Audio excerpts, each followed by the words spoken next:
This is the second part of my rules for writing fan fictions.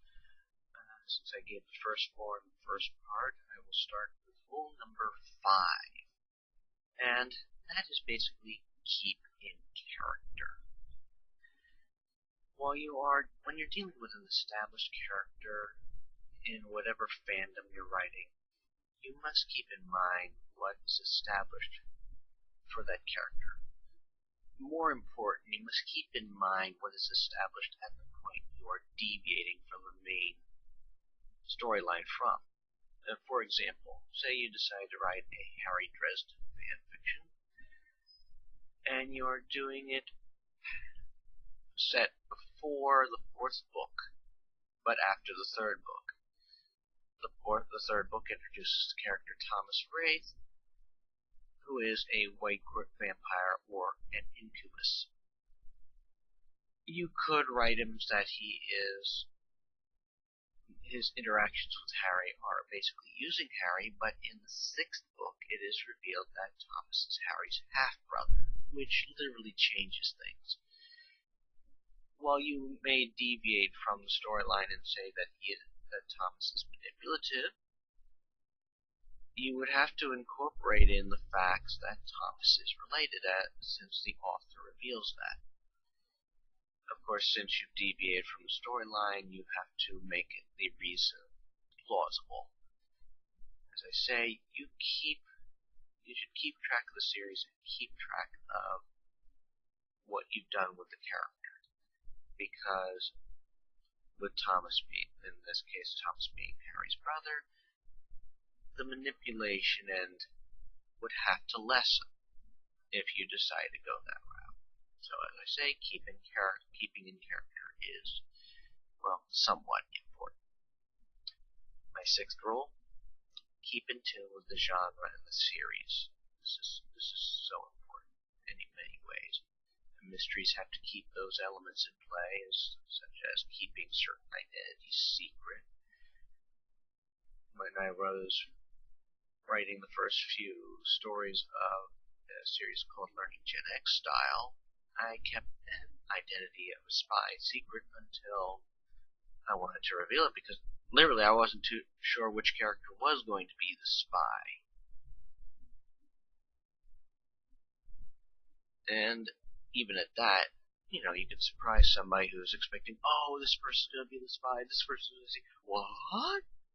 Because, they don't know who the spy is going to be. If you're doing a comedy, you gotta keep it lighthearted. And let's say you decide to do a fic based off the characters from Final Fantasy VII. Well, you don't want to have characters from Final Fantasy IX showing up unless there's an appropriate plot device joining the two. Again, I would say refer to crossovers with that one. Rule 7. Always important. Break the tension every once in a while.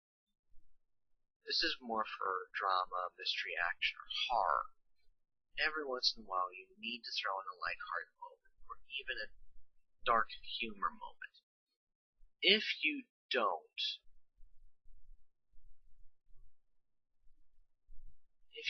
it basically will ruin the story to keep the drama building up.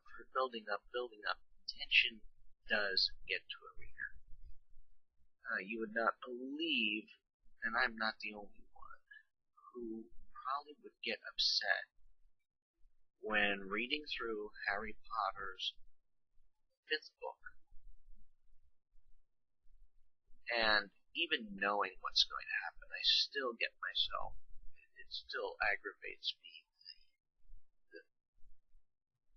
the crap that Dolores Umbridge orchestrates to put Harry through.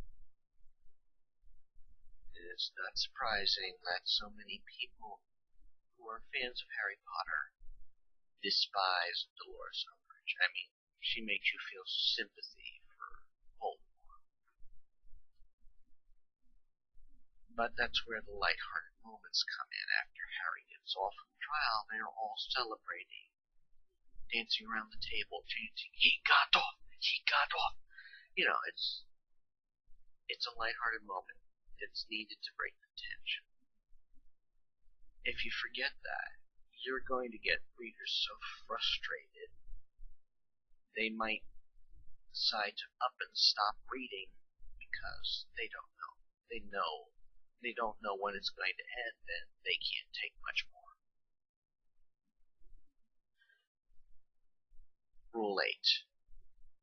And this is so important and needed to be figured out. The case of Mary Sue. The Mary Sue is both the friend and foe of the writer, and here's why. Beginner writers who are fans of series, out of their own fantasies, they put themselves in the story. This is where basically the term Mary Sue in part comes from, is character inserted in, and it's usually the writer inserting themselves in. Mary Sue being the female equivalent. The male equivalent is escaping my mind at the moment. Well, it's a help for beginners because they're not good at creating pure original characters. But the trap is this. The Mary Sue ends up being too perfect. They get along with everyone. The villains even admire them. They do nothing wrong. They're nice to everyone. They perfectly fit into the group.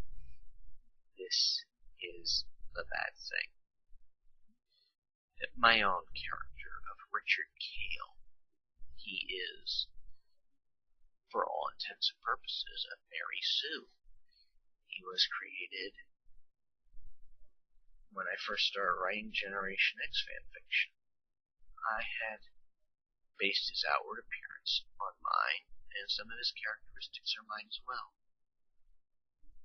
He has quirks that leads him to being the opposite of me, and part of one of his own background things is he is very well off financially. He's in a position of power, and myself, I work for what I get, what I have, and I shun that power. Over the years, he's developed over time into what he is now, and I go to great lengths to keep him that way. He's not perfect. He's flawed. We're all flawed. A Mary Sue, if done right, is a good thing for a beginning writer. Characters, they can develop their skills, they can come up with more original characters, and the crutch of using Mary Sue falls away. Richard Cale, my own, he has developed over time, and whenever I write a Generation X fanfiction, he somehow makes his way in there. I can't write the character I paired him up with from that without him, and vice versa. If he gets put in one place, she gets put in that same area in some form. Sometimes it's a crutch, sometimes it's a blessing. You will find on some sites stating that Richard Cale is such a well-developed character. You know, that's can't picture them apart, and he's just as good as the characters that are from the series. In fact, and it is possibly why that character is why I got asked to join with the Marvel Mayhem group on Comic Line in the first place. He's such a well-developed character. Even they had a little polar contest the year I started in Marvel Mayhem, and Richard Cale got some honorable mentions. Not too bad for an original character. Well, in my next installment, I will cover my last 3 rules for writing fan fictions.